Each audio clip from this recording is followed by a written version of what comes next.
Ustadz, belakangan ini kan di Indonesia ini banyak bencana alam, ya. Bagaimana pandangan Ustadz mengenai ini menurut Quran dan hadis? Ya, baik, terima kasih, hamba Allah. Pemirsa yang dirahmati Allah Subhanahu wa Ta'ala, Al-Quran banyak berbicara tentang bencana alam sebetulnya, karena Al-Quran juga banyak berbicara azab kepada satu kaum, ya. Ini artinya bahwa bencana alam ini sebetulnya memiliki rumusan.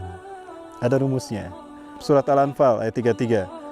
Allah Subhanahu wa taala berfirman begini, A'udzubillahi minasyaitonir rajim. Wa ma kana Allahu liyu'adzibahu wa anta fihim. Ya, wa ma kana Allahu liyu'adzibahum wa anta fihim. Wa ma kana Allahu mu'adzibahum wa hum yastaghfirun. Subhanallah, sangat indah ayat ini. Ayat ini mengatakan yang pertama, wa makana Allahu liyu'adzibahum wa anta fihim, dan tidaklah Allah sekali-kali akan menyiksa mereka sementara engkau Muhammad ada di tengah-tengah mereka. Jadi kalau Rasulullah SAW masih berdakwah dan kaum itu mendengarkan Rasulullah SAW, nggak mungkin Allah mengazab kaum tadi.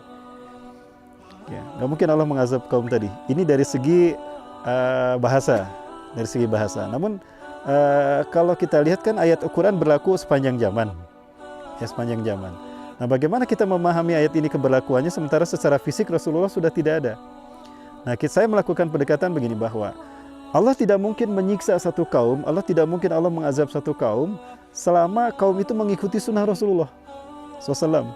Selama mereka menghidupkan sunnah Rasulullah SAW, nggak mungkin Allah mengazab mereka. Nah, ini yang saya pahami dari ayat ini. Jadi selama kaum tadi menghidupkan sunnah, Allah pasti menjaga mereka. Bahkan Allah sebaliknya memberikan rahmat kepada mereka.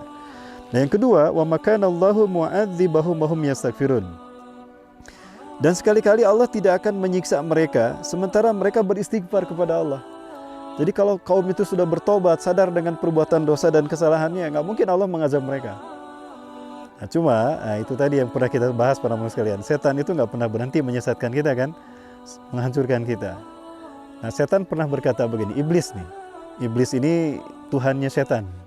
Setan adalah mereka yang menyembah iblis. Minal jinnati wan nas, dari jin dan manusia. Nah, iblis pernah berkata begini, ya ibna Adam ahlaktukum bidhunub. Hai anak cucu Adam, aku hancurkan kalian dengan dosa-dosa. Ketika kalian aku tipu daya dengan perbuatan maksiat, dosa, lalu kalian melakukannya, menang aku, celaka dan hancurlah kalian. Tapi wa ahlaktumuni bil istighfar. Tapi ketika kalian sadar dengan dosa kalian lalu kalian beristighfar, hancur tipu daya saya. Tapi yang namanya setan nggak berhenti dengan istighfar kita kan? Nah, pertanyaannya, kapan orang beristighfar? Ketika dia sadar berbuat dosa kan? Ketika seseorang sadar berbuat dosa, maksiat, dia ingat kepada Allah, dia telah berbuat dosa, maka dia beristighfar. Pertanyaan kedua, adakah orang beristighfar setelah berbuat baik? Tidak ada. Nggak mungkin orang beristighfar, ya Allah, astagfirullah, saya sudah sholat, ya Allah, astagfirullah, saya sudah berzakat, maafkan saya. Nggak ada. Maka setan menghiasi perbuatan buruk itu dengan kebaikan. Fa uzayyinu syarrakum bil khair fala tastaghfiruna abadan.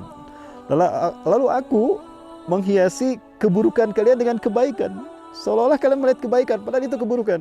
Maka kalian selamanya tidak beristighfar. Baru di situ Allah menimpakan azab pada kaum yang merasa bangga dengan perbuatan dosanya karena melihat itu kebaikan. Ya. Maka kaum itu tidak pernah beristighfar selamanya. Dari saat itulah musibah akan terjadi. Musibah itu ada 3 motifnya. Pertama, ujian. Dan ini apabila menimpa kepada orang beriman. Di dalam Al-Quran Allah SWT surat Al-Baqarah mengatakan, "Wala nabluwannakum bisyai'in minal khawfi wal ju'i wal naqsin minal amwali wal anfusi was samarat wa basyiris sabirin." Dan sungguh kami akan menguji kalian dengan rasa takut, kelaparan, ya, kemudian kekurangan harta dan jiwa. Tapi berikanlah kabar gembira pada orang-orang yang sabar.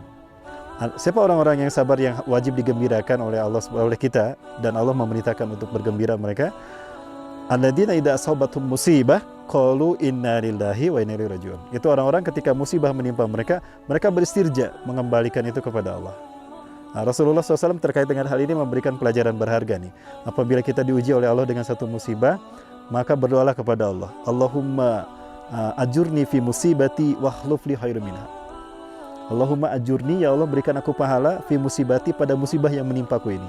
Wahluf li khairum minha, dan berikan aku pahala dan pengganti yang lebih baik daripada yang hilang dari musibah ini. Nah, itu motif yang pertama. Motif yang kedua, ya ini dalam pandangan Al-Quran dan hadis, musibah itu adalah peringatan, yaitu bagi mereka yang lalai. Sebagai contoh nih, kaum muslimin pernah lalai dalam perang Uhud. Mereka tidak mendengar hadis Rasulullah SAW, nasihat Rasulullah. Rasulullah perintahkan pada pasukan panah, jangan kamu turun sebelum ada komando dariku. Nah, ternyata mereka tergiur dengan ghanimah yang ada di bawah. Yang di atas memanah musuh pada mati, ghanimahnya berserakan. Orang-orang yang di bawah berbagi ghanimah. Itu nu dihandap, itu yang di bawah enak amat mereka. Kami yang membunuh, mereka yang menikmati ghanimah. Ayo turun. Tergiur mereka dengan ghanimah yang di bawah, maka turunlah mereka. Maka Allah timpakan kekalahan. Saat itu Khalid bin Walid belum masuk Islam. Oh, kunci kemenangan umat Islam itu pasukan panah. Sekarang mereka meninggalkan gunung itu. Ayo kita rebut dari belakang. Direbutlah. Akhirnya bergantian umat Islam yang dipanah. Nah, kekalahan itu Allah sebut musibah. Kekalahan itu Allah sebut musibah. Dan itu bagi mereka yang lalai dan melanggar perintah Rasulullah SAW. Jadi peringatan bagi mereka yang lalai.